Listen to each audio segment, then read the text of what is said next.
Ẹ̀bá Kálàyìndé o, ẹ̀bá Kálàyìndé o wa, ẹni màmá ní sọjọ́ ìbí ẹ̀bá Kálàyìndé o.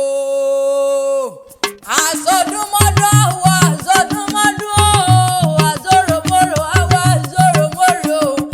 Aláyìndé o, ó mọ̀ bẹ́ ọbẹ̀ níbẹ̀ sùn o, nípa bẹ̀tẹ̀ lọ́lọ́ Olódùmarè ọba mi. Àyìndé o, ìlàyé Ọlọ́run ọba oníjó ramáyé.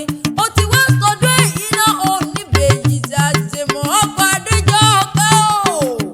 Àyìndé o, amúlára bí àdúrárì, olólùfẹ́ Adéjọkẹ́ ni jòjòló Olódùmarè ń pè ń. Ó ní fàìsàn ló gbà láyé tó wá o. Abdullahi Hamid o, ọmọ Asọ́fẹ́lá ni mò ń pè ń. Ilé ní ilé ń jẹ́ o.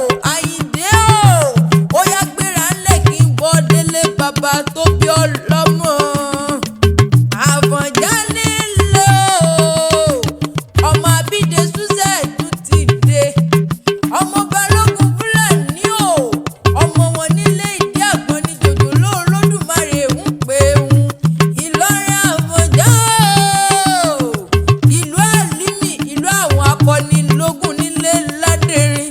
Ẹ̀sìn lẹ́ẹ̀kún wọn nílé bàbá tó bí ọlọ́mọ.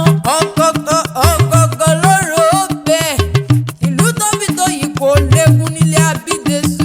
Àyìndé o, ìwọ lọmọ ajíbi kálámù dáwọn lẹ́kùn à ń tẹ kọ́ńdúkọ́ńdú. Akéwúgbẹ́rù nìyí o, ọmọ àṣàdúrà gbọ́rẹ́, ọmọ awéríwẹ́nu, ìwà táwọn kò mọ̀jà lẹ́kàn. Igi mẹ́ta ńlá bá máa ṣe lóore nílé bàbá tó bí ọlọ́mọ. Ó yẹ ká ṣègi orógbó.